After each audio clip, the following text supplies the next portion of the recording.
The movie opens in an apartment where Juhi is disturbed by strange noises coming from above her flat each night. Frustrated, she decides to record the sounds as evidence so others will believe her. Suddenly, the door phone rings, but no one answers. Her camera captures a ghost in the room, and the TV begins to glitch. When she turns it off, the lights go out, flicker, and then return to normal. As she prepares to leave, the noises grow louder, and she disappears. The scene shifts to Ju-young, Juhi's older sister, who works in a factory. She receives multiple missed calls from Detective Kim of the Northern Police, who informs her that Juhi is missing, as her company has been unable to reach her for 4 days. Since Ju-young lives in her work dormitory, the sisters have not been in contact. She visits Juhi's apartment, sees a note on the door warning her to keep the noise down, and finds the place in disarray. She tries calling Juhi's phone, but it is switched off, and Ju-young recalls a flashback of when she and her sister lived in the same apartment. Juhi often complained about noises from the upper room, sometimes to the point of seeming unstable. However, Ju-young never heard anything and warned her not to cause trouble since they had just moved in. In the present, Ju-young visits Juhi's workplace and speaks with her boyfriend, Kihun. He explains that Juhi often mentioned hearing a strange noise during their video calls, though he never heard it himself. Before leaving, Ju-young gives him her number in case he remembers anything. Back at the apartment, Ju-young searches the place and finds her sister's phone, though it is dead. As she reaches for the charger, she notices something strange on the floor, and suddenly, the door phone rings. When she answers, a man from downstairs asks her to open the door. She opens it slightly, and he warns her to keep the noise down. Ju-young tries to explain that the apartment has been empty for days, but the man doesn't listen and threatens to kill her if the noise continues. As the man walks away, Ju-young notices a dark figure in the hallway. She manages to power up her sister's phone but finds it locked with a password she does not know. This triggers a flashback to their childhood, mourning at their parents' funeral. The next morning, Ju-young visits the building's security guard to ask about her sister. The guard explains that he has not seen Juhi in a while but recalls that during her stay, she often complained about noises in her apartment. Everyone in the building denied being responsible, and then Juhi disappeared. The guard mentions that the strange noises have started again in Unit 604, Juhi's apartment, but before he can continue, they are interrupted by a new tenant going to check the basement. When the tenant opens the basement, a strong stench fills the area, caused by unauthorized garbage piled up for 10 years. The tenant complains loudly until Beck, head of the Women's Association, arrives. She blames the district officer for refusing to allocate tax money for proper cleanup, but then blames tenants as well, accusing them of dumping carelessly since it isn't their property. An argument breaks out, and the tenant storms off angrily. When Ju-young tries again to ask the guard what he was about to say about her sister's apartment, they are once again interrupted by the chairwoman. After her sister's disappearance, Ju-young asks her boss for permission to take a few days off work. When she returns to the apartment, she finds another note on the door, this time from the man downstairs, complaining again about noise coming from her unit. Inside a closet, Ju-young discovers a birthday present from Juhi and a voice note her sister recorded before she went missing. The gift is a hearing aid, revealing that Ju-young has had a hearing problem ever since the accident that killed their parents. Ju-young keeps trying to unlock Juhi's phone until she finds the password written on her birthday cake and finally gains access. She calls Juhi's last contact, but the phone is switched off, so she sends a text message instead. She then finds multiple recordings on the phone and listens to them. In one of them, she hears Juhi screaming and threatening to kill someone making noise, and suddenly, Ju-young hears Juhi's voice nearby, startling her. Later after showering, she hears banging on the door and Juhi's voice telling her to open it.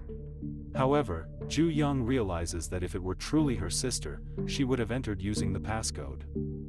When she looks through the peephole, she is shocked to see an eye staring back at her, followed by strange noises, until she wakes up and realizes it was a nightmare. The next morning, Kihun visits Ju-young's apartment to help search for Juhi. While they are talking, Juhi's phone rings.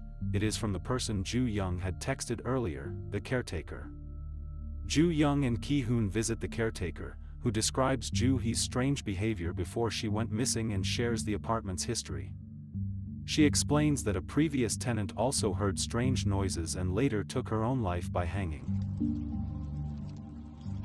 The story leaves Ju Young deeply unsettled. When they return to the apartment, they find more threatening notes from the man downstairs. Kihun offers to confront him, but Ju Young refuses, and they go inside. As Kihun works on Juhi's missing posters, Ju Young receives a call from Detective Kim. She tells him about her findings and the threatening notes, suspecting that the man downstairs may be keeping Juhi captive since security cameras never recorded her leaving the apartment. Detective Kim responds that suspicion alone is not enough and warns her not to make demands beyond reason. After finishing the posters, Kihun prepares to leave when the door phone suddenly rings. It turns out to be the man from downstairs, and Kihun decides to answer the door instead of Ju Young. When he slightly opens it, the man looks surprised to see Kihun instead. He tells him to keep the noise down before walking away. Kihun warns Ju Young not to open the door to the man again, saying he noticed the man holding something behind his back. He is proven right when the man is later seen holding a knife, which he uses to stab his own passcode device repeatedly until it opens. Later, while putting up Juhi's missing posters outside the building, Ju Young sees one of the tenant's sons staring through the broken basement window. She joins him, but he quickly leaves, and as she keeps looking, she is startled by a tenant named Jong-in. During their conversation, Ju Young sees a girl playing on a swing. Jong-in tells her about a rally for reconstruction approval in the building due to strange incidents happening there. She warns Ju Young to be careful, saying that if the reconstruction proposal is rejected, someone could end up dead. As Jong-in walks away, Ju Young notices that the girl on the swing has vanished. Later, while Ju Young is sitting in the living room, Juhi suddenly appears, leaving her shocked. However, Juhi seems unhappy to see her and goes straight to her room. When Ju Young follows, she discovers her sister has vanished. It was only a dream.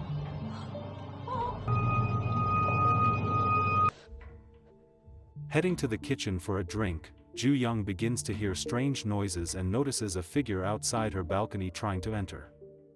At the same time, the man from downstairs arrives with a knife and starts banging on the door, attempting to break in.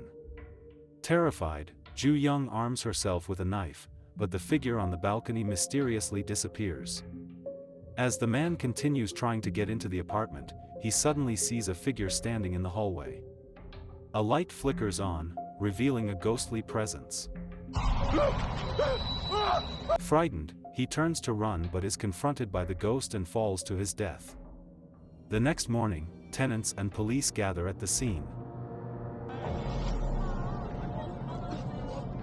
Ju Young tells Detective Kim that the man had been threatening to kill her and that she has been hearing Juhi's voice calling to her.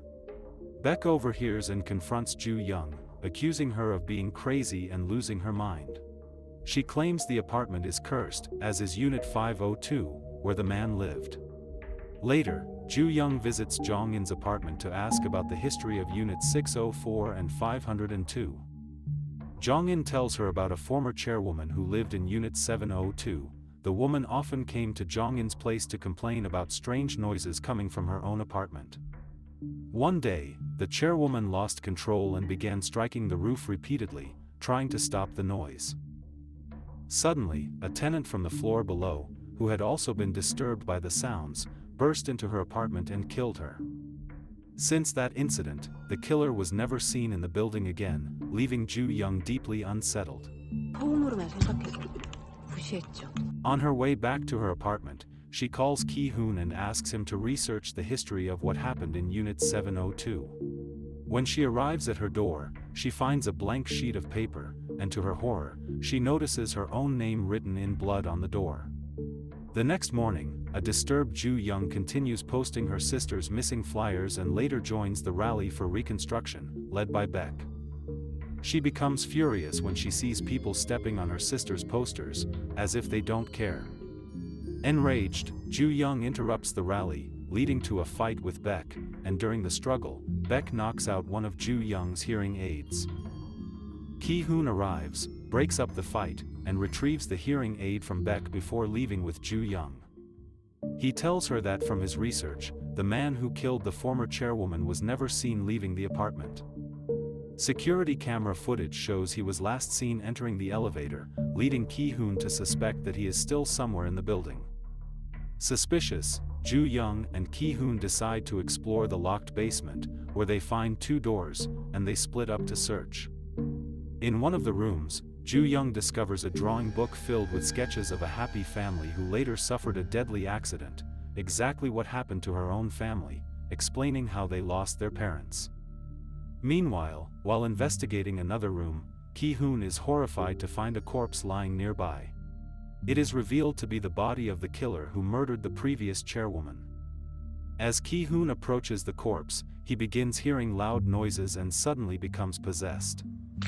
Ju-young discovers another hidden door and calls out to Kihun so they can explore it together, but he remains unresponsive, making her suspect something is wrong. As she cautiously steps backward, the possessed Kihun suddenly attacks and starts strangling her. Ju-young manages to hit him with a block and tries to escape through the basement window. Kihun pulls her back, but one of the tenants, who heard the commotion, arrives and pulls Ju-young out of the basement. Ju-young later regains consciousness in Beck's apartment, who informs her that she has already called the police and that they are searching the basement. Beck also has a son named Yang-woo, who has congenital hearing loss, the same boy Ju-young previously saw staring in the basement. Ju-young mentions that the only children she has seen in the apartment are Beck's son and Jong-in's daughter. But Beck tells her that Jong-in's daughter died years ago after being hit by a delivery van. When Beck leaves to find her son's hearing aid, Yang-woo approaches Ju-young and removes one of her hearing aids, revealing that her ear is bleeding. Through sign language, Yang-woo tells Ju-young that she is hearing things she shouldn't and warns that if she hears them again, she will die. When Ju-young tells him she is looking for someone in the basement, he warns her not to go there. Minutes later, Ju-young receives a call from Detective Kim. When she rushes outside, she sees the police removing Kihun's dead body from the basement, leaving her devastated. While speaking with the detective, Ju-young mentions the steel door she found, but he insists there is no such door in the basement. When she tells him she wants to go back to look for her sister, he warns her to stop acting irrationally and says that if she isn't careful, she could end up on his suspect list. Determined to find her sister, Ju-young returns to the basement and approaches the steel door. On the way, she finds Juhi's broken camera and realizes it is connected to her phone, and she watches a video from the day Juhi went missing. In the footage, Juhi, who is unable to bear the noise from the apartment above, goes upstairs to investigate. She finds the door open and enters, filming Jong-in talking to her dead daughter's ghost and threatening to kill the neighbor if she keeps disturbing them. When Juhi tries to run, Jong-in ambushes and attacks her, leaving Ju-young horrified. Suddenly, Ju-young hears Juhi calling from behind the locked door. When she enters, she is horrified to find her sister tied up, badly injured but still alive. Ju-young cuts her restraints, and just as they prepare to leave, Jong-in appears, approaching with a hammer. Ju-young quickly locks the door and hides Juhi in a safe spot, promising to distract Jong-in so her sister can escape. Jong-in breaks down the door, and Ju-young confronts her. During their confrontation, it is revealed that Jong-in is the one who killed the former chairwoman for trying to separate her from her daughter. Ju-young tells her that her daughter is dead, but Jong-in refuses to believe it. She attacks Ju-young, who fights her off and hides. Suddenly, Ju-young begins hearing a piercing noise in her ears, causing them to bleed, but it stops moments later. Jong-in finds her again and attacks, leading to a struggle. Just as Jong-in is about to strike Ju-young with the hammer, Ju-young blocks her. Jong-in recalls the day her daughter died and blames the tenants of the building for her death. She reveals she never intended to kill the former chairwoman and Juhi, apologizing to Ju Young. But Ju Young tells her that her sister is alive, leaving Jong-in confused. Suddenly, a figure crawls into the room and viciously attacks Jong-in, and seizing the opportunity, Ju Young escapes. Before she can close the basement door, Jong-in pleads for help, but Ju Young shuts it, leaving her inside with the creature. Ju Young then rushes to where she hid Juhi, and the sisters share an emotional reunion before leaving the basement together. Meanwhile, Jong-in, who is gravely injured but alive, weakly taps the door for help until she finally succumbs to her wounds and dies. The next day, Ju Young is greeted by a new neighbor who just moved into the apartment above hers, Jong-in's former unit. As they talk, it is revealed that Juhi has been dead all along. The person Ju Young interacted with was her ghost. The new neighbor sees no one else in Ju Young's apartment. Before leaving, the neighbor mentions that if Ju Young hears any noise from her unit, she should report it, as the upstairs can get noisy at night. Ju Young hushes her and tells her that should be careful because everyone can hear each other, as the film concludes. Okay guys, that's all the recap about Noise from 2025. Thanks for watching, see you again in the next video.